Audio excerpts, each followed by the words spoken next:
Ki Hasyim Muzadi dengan kelakarnya. Saudara-saudara, jadi saya menghimbau untuk merapatkan barisan yang di kota, ya, berjuanglah lewat cara demo-demo. Yang di desa, ya, seperti kita ini di sarang dan di pondok-pondok itu, ya, perjuangannya baca Hizib Nasr untuk menghancurkan PKI dan anak-anak PKI. Nggih. Itu aja pesan saya. Kemudian jangan niru, jangan ngikuti omongannya Marzuki Mustamar itu ada dia bahas pandemi dan seterusnya. Itu ada, berarti dia ada apa namanya, korabulasi, ya, atau hubungan channel dengan pemerintah dan seterusnya. Yang mana sekarang pemerintah ini dengan UU virus pandemi, ya, virus apa, corona, COVID ini bisa mengelabui negara, bisa makar dengan negara, yaitu menghabiskan dana 405 triliun. Dan kemudian ditambah lagi, kata Sri Mulyani, dengan delik-delik bisa ditambah berapa? 677. Ditambah lagi triliun 905 sekarang ini. Makanya sudah mutawatir di Jawa Timur, kalau ada orang kena penyakit asma atau apa, mau divonis COVID, ya, divonis positif COVID, itu keluarganya dapat 50 juta dan rumah sakitnya juga 50 juta. Ini sudah mutawatir di Jawa Timur. Lah sekarang yang aneh di sarang ini, wong Rembang itu asalnya zona hijau. Sekarang sarang dinamai zona merah. Karena ada Kapolsek kena, dan kemudian ada polisi lagi di Lodan, ya, kena, dan ini. Pokoknya yang terpapar katanya sudah 30-an. Kemarin 24, sekarang 30-an. Ini gak jelas semua sumbernya. Ketua DPR ditanya sumbernya, gak mau. Katanya gak boleh nyebut nama. Mana ini berarti permainan. Kalau di Jawa Timur dapat 100 juta, ya, setiap orang, artinya untuk rumah sakitnya 50, untuk ini. Nanti yang di Jawa Tengah, khususnya di Rembang, khususnya di Saring, dapat berapa itu? Ketua DPR-nya itu. Mungkin di PKP, ya. Rekeningnya gendut sekali. Nauzubillah. Alhasil kita sekarang umat Islam dibingungkan. Kita mau ngopeni RUU HIP apa ngopeni UU COVID, ya. Kalau kita ngopeni RUU HIP, ya alhamdulillah itu sudah sangat, itu lebih penting mungkin, ya. Tapi kita akhirnya nggak ngopeni UU COVID yang dibuat semena-mena, seenaknya, nggak tahu apa, dibuat apa. Nanti kita khawatir itu dibuat untuk apa? Membesarkan PDI, membesarkan rezim, ya, kekuasaan, menunda. Mestinya pemilu tahun berapa? 24, nanti diundur 27. Nanti semua disogok, ya, dan lain-lainnya, bukan hanya besar-besaran tuh 905 triliun. Nauzubillah, innalillahi. Jadi kita susah ini. Kalau kita melarang demo dan seterusnya untuk membatalkan RUU HIP tok. Ya. Ini akhirnya konos blusak-blusuk nyogoi dengan dana atau donasi COVID itu untuk ngelemesno ulama, ngelemesno MUI, ngelemesno NU, ngelemesno semua partai-partai. Akhirnya bisa goal yang RUU HIP ya. Nah, ini harusnya dua-duanya ditentang secara besar-besaran. Ini memang dua ini puncaknya mereka untuk membangkitkan PKI. Jelas Pancasila itu diperas menjadi trisila ya. Sosio nasionalis, sosio demokrasi, sosio ketuhanan yang berkeadaban atau berkebudayaan. Na'udzubillah min. Ini sudah jelas ini. Tujuannya yaitu ada trisila sama dengan Karl Marx atau Mao Zedong ya. Ada materi, ada Tuhan, ada mental. Ya, ada mental, materi, Tuhan. Itu disatukan. Na'udzubillah. Tadi saya lihat sejarah Pancasila. Pancasila sudah dirumuskan oleh Mr. Muhammad Yamin sebelum Soekarno 29 Mei 45.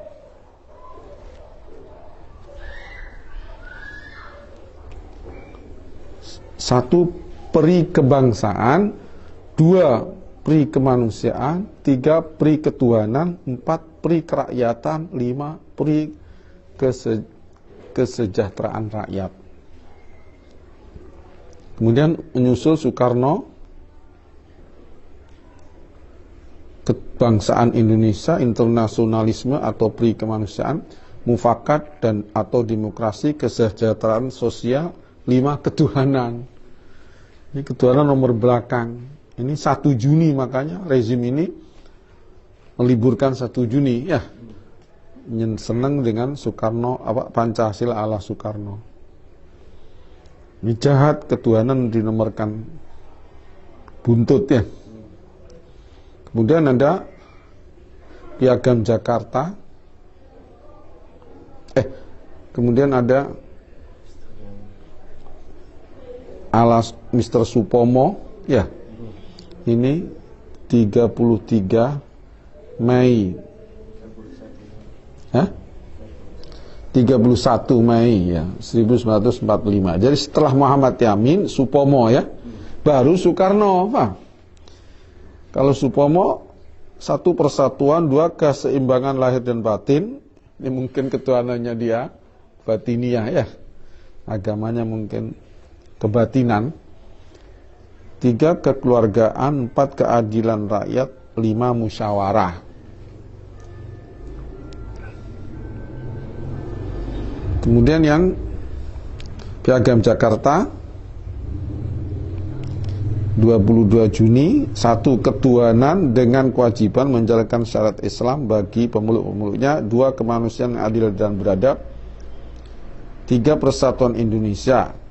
Empat, kerakyatan yang dipimpin oleh hikmah kebijaksanaan dalam permusyawaratan atau perwakilan.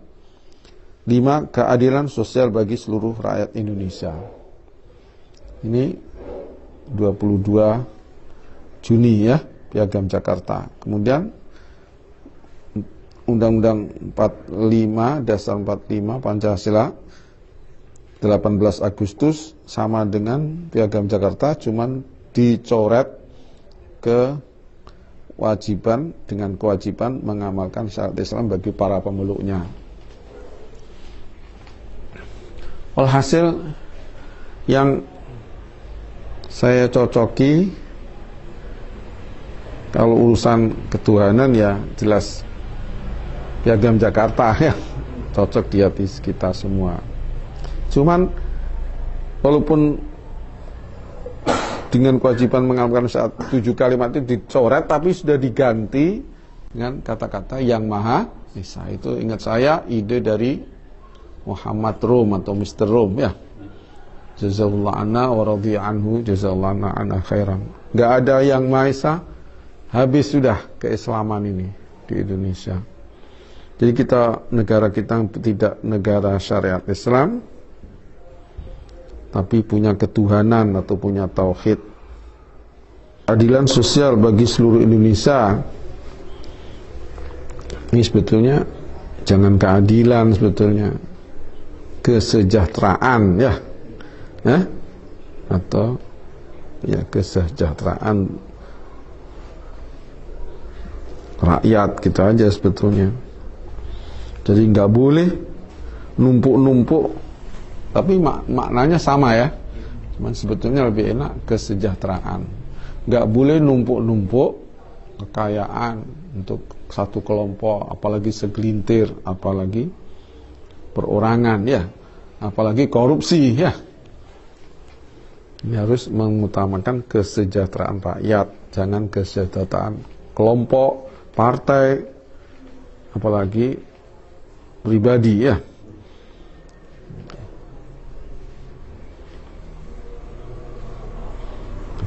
Sekarang di Trisila ada istilah sosiodemokrasi. Mana di Pancasila ada demokrasi? Yang ada adalah kerakyatan yang dipimpin ya oleh hikmah kebijaksanaan dalam permusyawaratan dan perwakilan. Yang ada itu bukan demokrasi, paham? Kerakyatan atau bahasa dari apa namanya, bahasanya Mr. Supomo, musyawarah. Itu lebih ringkas ya. Yang ada musyawarah. Demokrasi nggak ada di Pancasila, kecuali Pancasilanya Soekarno ya. Jadi jelas ini pemerintah ini mau khianat, sudah khianat ya, dengan RUU HIP itu ya, yang dipelopori oleh partai PDI ya, dan pimpinannya. Ini adalah pengkhianatan atau makar kepada Pancasila yang sudah disepakati. Kita nggak ada istilah demokrasi, tapi dia ada sosiodemokrasi. Yang ada adalah musyawarah. Itu lebih tepat, itu musyawarah itu. Kalau ada harus musyawarah. Musyawarah tokoh-tokoh agama. Jangan hanya partai saja, ya. Tapi organisasi NU, Muhammadiyah semua harus dilibatkan. Jadi ada istilah utusan daerah ya. Nah, utusan daerah ini jangan hanya orang-orang kaya saja yang bisa jadi utusan daerah ya, tapi harus organisasi atau tokoh yang berpengaruh pastinya dimasukkan di situ ya, tanpa harus pakai uang.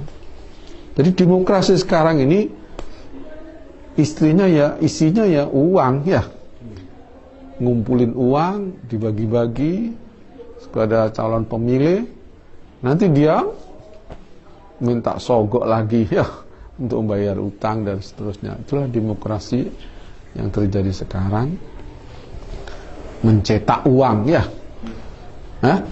meraup uang, mengkorupsi uang. Na'udzubillah min. Jadi saya takutnya ketuhanan yang berkeadilan itu ya uang itu. Tuhannya itu uang. Mana yang paling banyak uangnya itu yang dituhankan. Tapi berkeadilan, berkeadaban. Jadi jangan untuk orang satu, tapi bareng-bareng, korupsi bareng-bareng, jamaatan itu mungkin. Na'udzubillah. Alhasil ketuhanan, kita alhamdulillah punya ketuhanan. Ini harus dibela. Ini insya Allah bahasa yang Maha Esa ini dari para ulama kita, apalagi itu kerakyatan ya yang dipimpin oleh itu, jelas ada hikmah, itu bahasa Arab. Nah, sebetulnya lebih tepat musyawarah itu ya paling tepat, tapi sudah ada kan dalam permusyawaratan ya, sudah ada. Dan keadilan sosial itu sebetulnya yang lebih tepat adalah apa tadi, kesejahteraan rakyat atau sosial, itu lebih tepat lagi.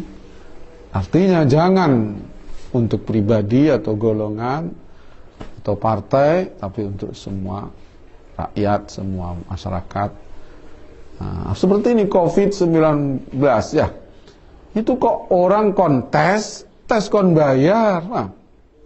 Kan mestinya sudah dijamin oleh negara, Bang. Kata Ki Khalil Nafis, kalau negara ngopeni rakyat dana untuk COVID-19 cukup 40 triliun itu udah kecukupan, Bang. Bahkan menurut saya ya 25 triliun itu bisa, Bang, untuk menyehatkan rakyat, menggratiskan rakyat ya tentang tes atau obat-obatan. Kita kan banyak rempah-rempah ya, imun, menguatkan imun kan banyak, ada temulawak, ada kunir asam dan seterusnya, dan seterusnya, banyak sekali kita. Itu kan bisa dibuat obat untuk menguatkan imun. Walaupun saya pribadi nggak percaya dengan corona ya. Nah ini sekarang gara-gara sarang dicap zona merah, akhirnya santri kon maskeran kabeh dan seterusnya, kon cuci, padahal mereka sudah wudu kan, mau sekolah madrasah kan sudah wudu, Bang. Nah, dan ketika sekolah itu kan tidak jubel-jubelan, Bang. Nah, kan ada renggangnya kan, ada jarak, Bang. Kenapa harus itu? Dan saya bingung lagi itu. Kalau pasar dibuka, mall dibuka, ya, tapi sekolahan belum dibuka. Apa? Kan sekolahan lebih ringan, tidak berdesak-desakan. Ini yang saya sangat curiga, pengen membodohkan rakyat, pengen supaya rakyat itu bodoh, nanti gampang diajak ke komunis, naudzubillah min dzalik.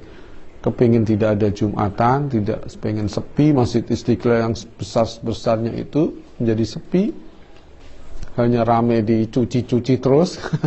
Apa dicuci nggak dipakai? La'anahumullah, la'anal syayatin, la'anal syuyu'in, la'ana sinin al-mufsidin wa awanahum junudahum. Jadi ini dua-duanya harus ditolak. RUU COVID itu, RUU HIV harus ditolak, UU COVID juga harus ditolak karena merusak bangsa ini, zahir dan batin, ya. Nah, nanti orang yang terpapar COVID nggak dimandiin, nggak disolat di jenazah, dan seterusnya. Dan orang akhirnya pengen dapat uang karena keadaan yang kepepet, mementingkan uang 50 juta, ya. Tapi mengorbankan yang mati nggak disolati. Ini akhirnya taqdimud dunya ala din. Ini namanya idaatul dunya, Bang. Taqdimul hubbud dunya al fauqad din dan seterusnya. Ini jelas ngajak PKI-PKI-nan. Dan PKI itu, komunis itu pengen ada karikatur zaman dulu, zaman 56 itu sudah ada karikatur PKI itu nunggang kebu, ya. Tadi saya lihat PKI kepengen menggal kepalanya kebu. Kepalanya kebu itu tulisannya ketuhanan yang Maha Esa. Yang lainnya ditetapkan, tapi di bawah sila-sila yang 4 selain ketuhanan itu di bawah di kakinya kebo, sing numpai orang PKI. Itu tujuannya mereka. Pengen berkuasa, sila-sila itu hanya mainan belaka. Dan sila ketuhanan mau dipangkas. Ya sekarang ini sudah terjadi. Ketuhanan yang Maha Esa dipangkas menjadi ketuhanan yang berkeadaban atau berkebudayaan. Na'udzubillah min dzalik. Itu apa-apaan tuh? Dia mereka curiga bahwa ketuhanan itu tidak beradab. Justru kamu yang ateis, yang pengen melawan Tuhan itu yang kamu yang paling tidak beradab. Kamu paling jahatnya manusia sedunia dan insya Allah seakhirat, artinya abadal abidin di neraka. Cukup sekian. Assalamualaikum warahmatullahi wabarakatuh.